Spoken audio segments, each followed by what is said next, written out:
have a great show for you guys today. We're excited to have a returning guest, Mr. Rod Rodriguez, on our show. We're going to talk about everything that's been going on this weekend, with riots on the front page of every paper in our country, leading the headlines and everywhere. There's a lot of misinformation involving our military, the National Guard and Reserves. I wanted to bring Rod on the show to clarify exactly what can be done so you guys have what's true and what's false from what's being shared with you on these wonderful devices that we get all of our information from now.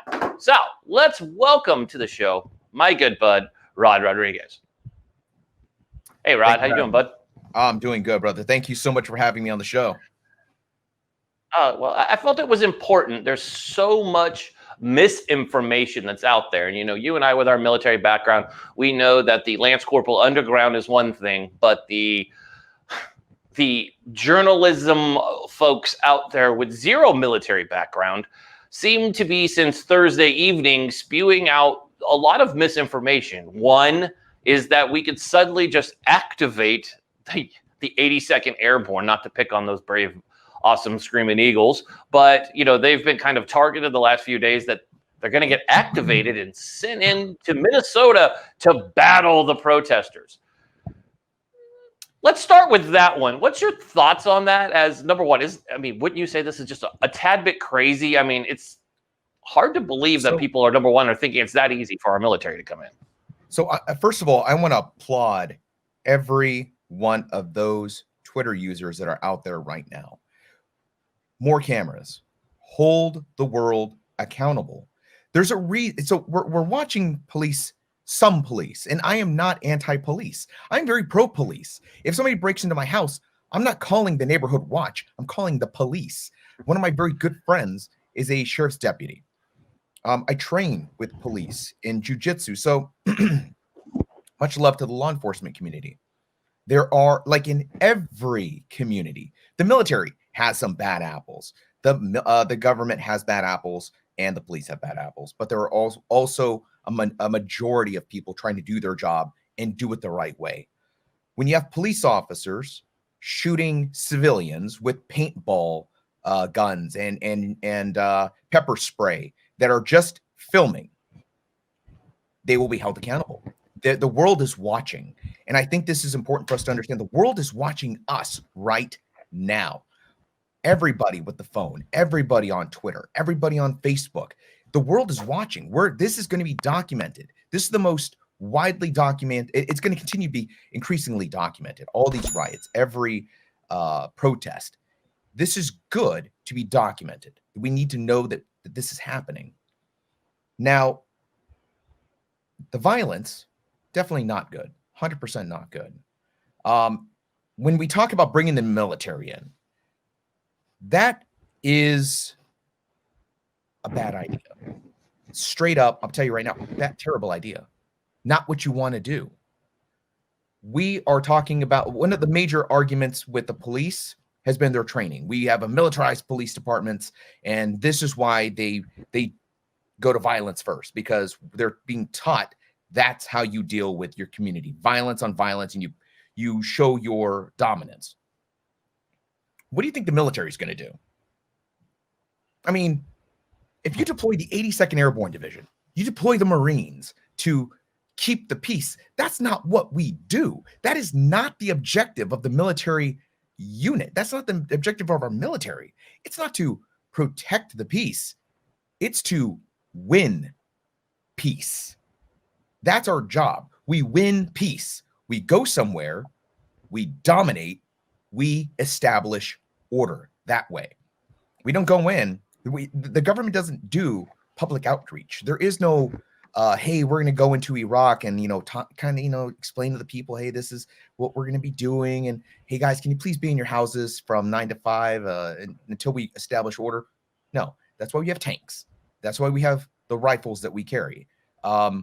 Not once in my entire career have I ever been issued non-lethal rounds. Not once. Deployed several times. We don't get non-lethal rounds. Some people do. They talk about the MPs. They're talking about this. Folks, when the government intervenes with active duty military, it's going to get bad. It's gonna and will it work? Absolutely. Do I think the 82nd Airborne Division can establish peace, or I should say, can the 82nd stomp out the rioters? 150% yes, but you will not like how they do it. I like the way you said that. And America doesn't know, they don't understand what our true mission is. When you think of a infantry division like the 82nd, if you think of the 1st Marines, or out of even the Marines that are out of Lejeune, the 2nd Marines, you don't want our warriors on the street doing our wartime jobs, because we clear streets differently in Afghanistan and Iraq than we do in our own hometown. And this is our home soil. We're not supposed to be used that way. The National Guard is doing a great job. We saw it last night in Minneapolis. They had a show of force, and it was done correctly, which should have been done long ago. But I think the biggest problem we have is there's a lot of interference. So we've talked about the 82nd, but let's talk about another thing that came up. And you and I have talked about this when I first spotted it and it hit my news feed: the use of drones by Customs and Border Patrol over an American city to what has been described as helping law enforcement out. Looking at that mission, I'm struggling to find where Customs and Border Patrol have any mission capability with inside a U.S. city that, number one, has state police. They are able to call forward for the National Guard. If the Guard wants to use drones for their protection, I think that there's a fine line there where I get that. But Customs and Border Patrol just scheduling flights and flying over in a circle, monitoring certain cities, which I don't believe they were used in Los Angeles, which to me has now suffered some of the worst of the brunt of the violence, and it's only getting worse. There were some all-out crazy fights during broad daylight yesterday with officers surrounded. I mean, I was listening on the scanner and I was blown away. These officers were trapped for a long time. Yeah. And I mean, again, it brings up your subject of, think about that, Rod. You surround the 82nd Airborne. You surround a unit on patrol. Okay, first of all, it's not going to happen. Yeah, good luck with that. If you think a group of civilians are going to surround a infantry platoon and that you're going to pin them down, good luck with that. Yeah, it's not going to fare well for you. Keep playing Call of Duty. You're going to be greatly disappointed that Call of Duty, it's going to hurt. It doesn't work that way, folks. So there's two things you got to look at here. So first of all, if we put our active duty folks on the ground, we have to change their tactics. We're taking them out of an element that we train day in, day out. This is how you do your job in Iraq, in Afghanistan, against an enemy that wants to kill you. You have to kill them first. Now you're going to take them, put them in Los Angeles, put them in Minneapolis, and say, okay, guys, rules of engagement are really going to be different here. Plus, you can't just go and do the way that we've been training all this time. So now we're putting them in danger because we're telling them you can't do your job the way you've been training to do it. So we got to have you do your job a completely different way. Oh, also in a live environment. You're putting civilians and our troops in danger. Now, if things hit the fan and you really got to do what you got to do, then you have to understand what they're going to do to accomplish the mission. And they'll do it. Now, as far as these drones are concerned, now I can understand maybe the idea was police don't have a Predator drone. The National Guard does not have access to a Predator drone. Most likely that unit does not have access to it. And it's a huge pain in the butt to arrange all that stuff. But if you have a working relationship already with the Customs and Border Patrol guys, hey, do you have a drone? Let's work together and get that thing up in the air so we can get eyes on. I can see that. Now, I know a lot of people, and even myself, I kind of had this inclination, this knee-jerk reaction, like, holy crap, that's a Predator. Those things can kill people fast. They can. But it's the designation of the flight, of the aircraft. Predator doesn't mean it's going to go out and kill people. It means it can. It can carry a payload, but it can also carry cameras. So I'm not going to to go into the conspiracy realm and say, well, this was a test run to see if they could ice people. Yeah, they could. I mean, 100%. They use these things all over the world in Iraq and Afghanistan to neutralize targets. But they also use it for observation. So I think that's what we have to remember. They were using it as an observation deck as an observation platform. But we go back to some of these civil liberties arguments. Some of these tech companies have been wanting to put those static balloons. If you've ever been stationed at Fort Huachuca, there's a big white balloon up in the sky and it monitors everything. There's a great podcast from Radiolab where they talk about the company, the aerostat company that does that technology. They wanted to put one of these things up in every city in America, every major city. So what this will do is it would record everything going on in your city. Your car gets stolen, you call the police. They pull the footage. They could literally go back 24, 48 hours and track where your car was stolen from all the way to where it went. Okay. You want to witness somebody gets brutally murdered outside. You can watch. Go back and see where the guy came from. Zoom in. What does he look like? What car did he get into? You could solve children go missing every year. We can stop so much of that. But people complain that this is against our civil liberties. I should not be under observation unless I'm being investigated for a crime. Okay, so that's why we don't have these aerostats. That's why you don't have cameras. That's why we don't have observation. But how many people would think twice about the crime they're about to commit? If you're a bad officer and you want to commit police brutality, you might think about that aerostat. You might think about what's going to happen. We're already videotaping on Twitter. Everybody has a video camera. Look what's happening now. So I think this opens a bigger discussion. This opens a bigger argument about, do we need high-level surveillance? Do we need to have a camera on every street corner? Will that make us safer? Does that impede on our civil liberties? And how is that going to be more intrusive than the 80 seconds showing up at your doorstep? True. And you bring up some interesting points because people all want freedom, right? Freedom is one of those things that we're guaranteed, right? We're told from birth our Bill of Rights. It's interesting that you look at other countries that have cameras everywhere. I'll talk about our friends in the UK. They have record low gun violence, lots of respect. They don't have this thing called police brutality because they're on camera everywhere. All of their cities are heavily monitored. And I think it's funny that we live in this entitlement of America where it's like, I don't want this. So you want to be safe, but you want to be able to do shady behavior. It doesn't make sense to me. You got to decide what you want. For my safety, I want cameras everywhere. I'm also not doing anything illegal out in public. I'm not, trying to rob people or like we've seen, another, incident filmed on a cell phone. Multiple cell phones now have come forward with footage. Even a security cam footage I saw just yesterday shows this murderous cop. And by the way, I'm going to quote Mike the cop when I say this.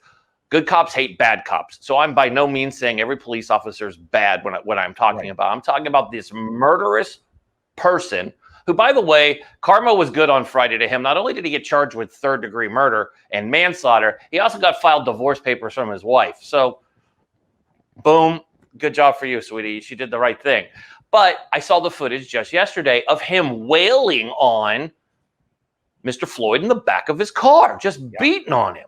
I mean, you could just see him swinging away. The dude clearly, 12 incidents, just like we had the other day. We had a retired NYPD detective, John Salerno, on talking about nothing he did was right and the other three just standing by. And of course, that brings up a whole nother episode that I'll bring you back on. Well, we can talk about why those other three haven't been charged yet. We got one in jail, but the other three roaming the streets.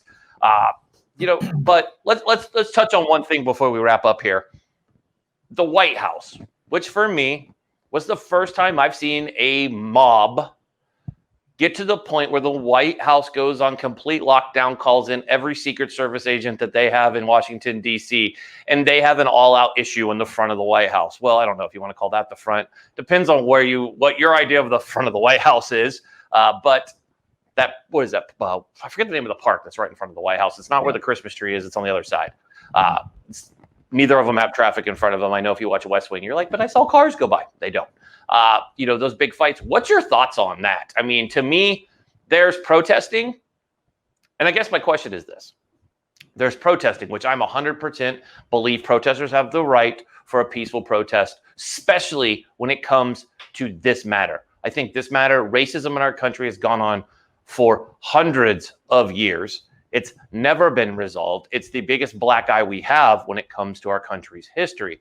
As a guy, a white Caucasian in his mid-40s, I've seen racism. I have not had it done to me, but I've been around my friends, and it doesn't even have to be my African-American friends. It could be anybody who's not a white person hanging out with me. I've seen the comments where some people just think it's allowed just to come out of your mouth. And it's just like, hey, just because my skin color is the same, I don't want to hear your racist crap. Right. Yeah. The protesters aren't the problem.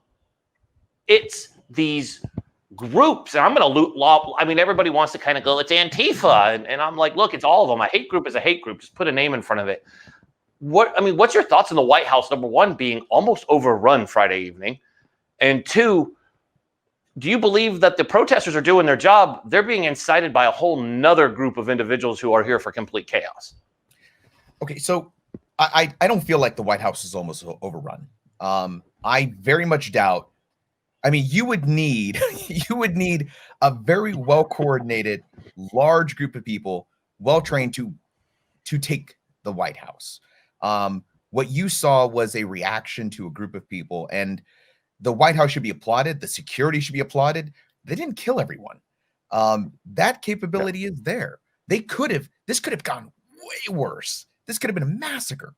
The restraint from law enforcement, the restraint from those highly trained, you don't guard the White House. That's not your entry-level job. You work to that. You are a professional. You were handpicked to go do those types of jobs. And what we saw was that level of professionalism. Those officers, the Secret Service, the military folks that work there, this was restraint, and it was done correctly, I think. Now, as far as the rioters or the protesters, every American should be able to protest. The problems that we are seeing today are these are systemic problems. These are problems that America faces. I'm a Hispanic male. I've been on the pointy end of racism.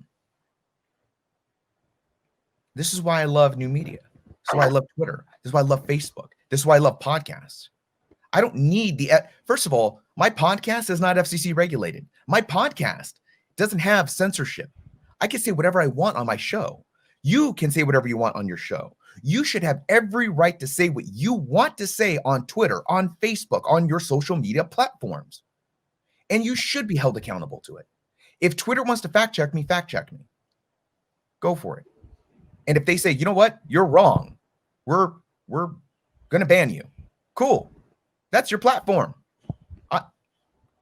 I asked to be on it. You let me. I violated the terms. You don't like it? All right. I go find another platform. Or here's one. Make a platform. If you feel that your views aren't being respected, go start a platform. You're telling me there isn't some tech guy who shares your views? Go start your own platform. It takes so little money to start a podcast, an app, whatever it is. Go do it. Go make it. Go be the next Twitter. Go be the next Dorsey. Go be the next Zuckerberg. If you got what it takes. We need these platforms. We need that ability to talk. We need the ability to create the platforms that we want to talk on. So I sincerely feel that the cure to racism, the cure to our, and what we're seeing today with these videos, it's not about just police brutality. It's not just about racism. It's about being a dick. It's about being a jerk. Don't be a bad person. Because guess what? There are cameras. What do you think this man, this officer, the one that killed Floyd, what do you think his grandchildren will think of him someday? What do you think your grandchildren would think of your racist rant that you did when you were 16 years old and your friends had it on video? We are living in a new level of accountability. Every word that you and I are saying right now can, and will be used against us in the court of public opinion. I mean, we just saw that, was it last week?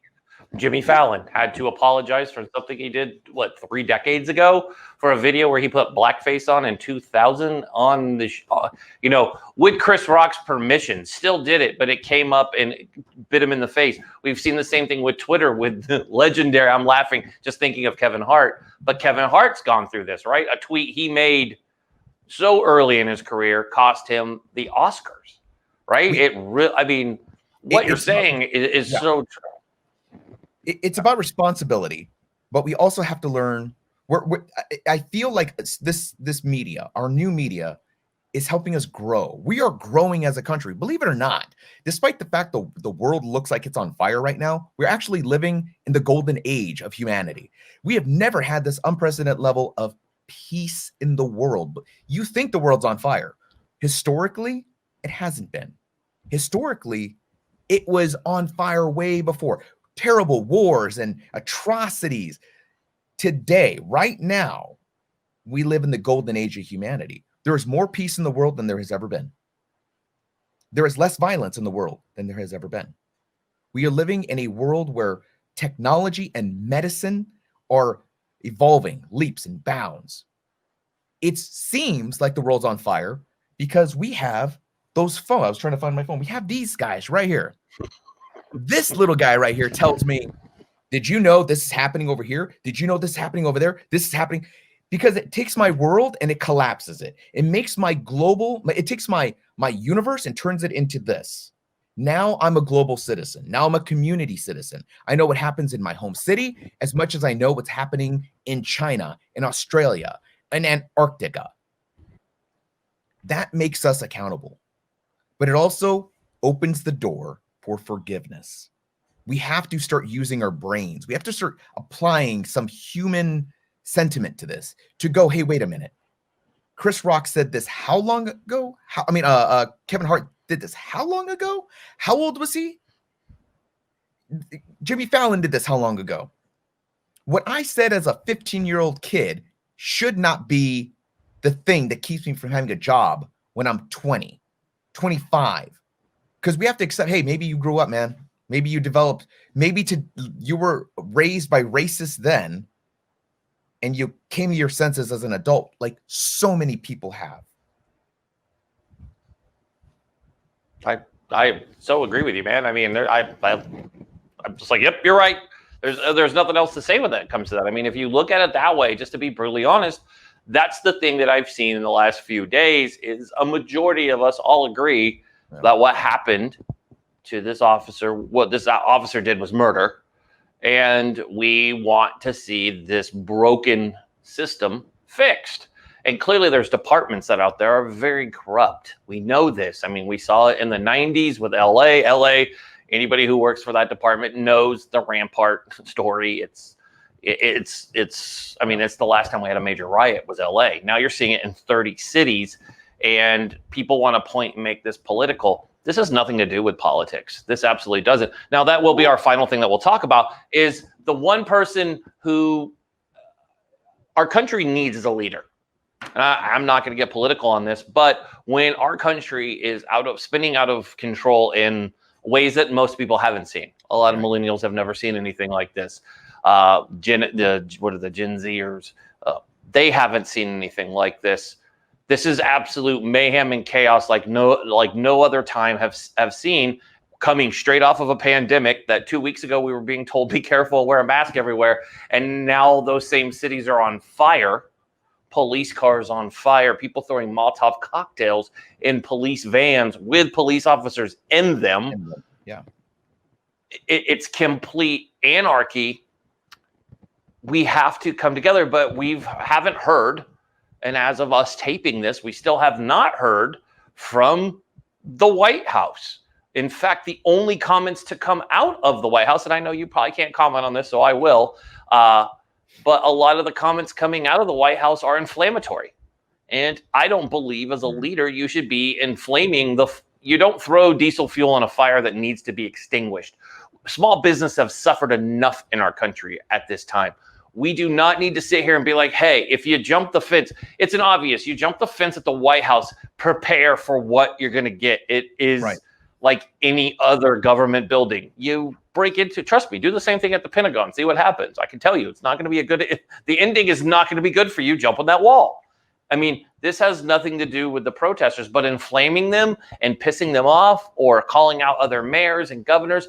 I mean, you want to complain about left and the right. I think the governor or the mayor of Atlanta had the best speech I've seen during this whole thing. Like, people need to be home. You know, Martin Luther King, and I know that there's other people counter that, oh, Martin Luther King wasn't respected in the 60s and everybody's throwing Martin Luther King out there. And I'm like, well, who else are we supposed to show as a leader of the free world? We're looking for guidance from our leadership to be like, everybody take a moment and pause for the cause. Instead, we don't get that. We get 13-year-old tweets, somebody who acts like they're strung out on Mountain Dew after playing, you know, Call of Duty for 4 days. That's the reaction we're getting. Not a leader, not someone there with his collar opened up like, look, America, we all just need to breathe. This is going, you know, we're going to work on this together. So I'll be honest with you. I think America's too smart for that. We're too smart for it. We've seen this from how many politicians? We've seen this from how many people? The guy comes out, and I'm not talking. Look, I don't care really what the president says or does. That's his thing. You do whatever you want on Twitter. Don't tell me how to run my Twitter. I won't tell you how to run your Twitter. What you want, I don't look to him or anybody for leadership. I want to know who's going to rise to the cause. Who's going to rise up and say, I'll take the lead on this. I'll take point. We have rioters, and a lot of those people are opportunists. They don't care about Floyd. They don't care about justice. They don't care about racism. They care about breaking in to a Target. They care about spray painting something. They care about being part of a thing. It's opportunity. But there are so many of those protesters who do care about what happened. They care about police brutality. They care about freedoms. They care about poverty in their communities. They care about what's going on. I wish people would use the technology that they have, their Twitter, their Facebook, their Snapchat, their TikTok. Dance your happy butt to the ballots. Vote those people out of office. If you don't like the system, change the system. That's what it's there to do. Gerrymandering won't work if everybody shows up. If you will show up to a riot, if you'll show up to hold a sign, show up to punch yes or no, show up to punch your candidate in. That's how you win. That's what they don't want you to do. That's what the system doesn't want you to do. The system is happy to see you riot. The system is happy to see the status quo continue to be the status quo. We have people in Congress and senators who have been there for 30, 40 years. There are some people in office right now who probably, I believe some actually voted against the Civil Rights Acts. People who have been on camera, that have video and audio of them using the N-word and calling Hispanics terrible names and talking about the poor people. Cool. All right. You rioted. You burned down some parts of your city. Bad move. Let's come back from it. Go and vote.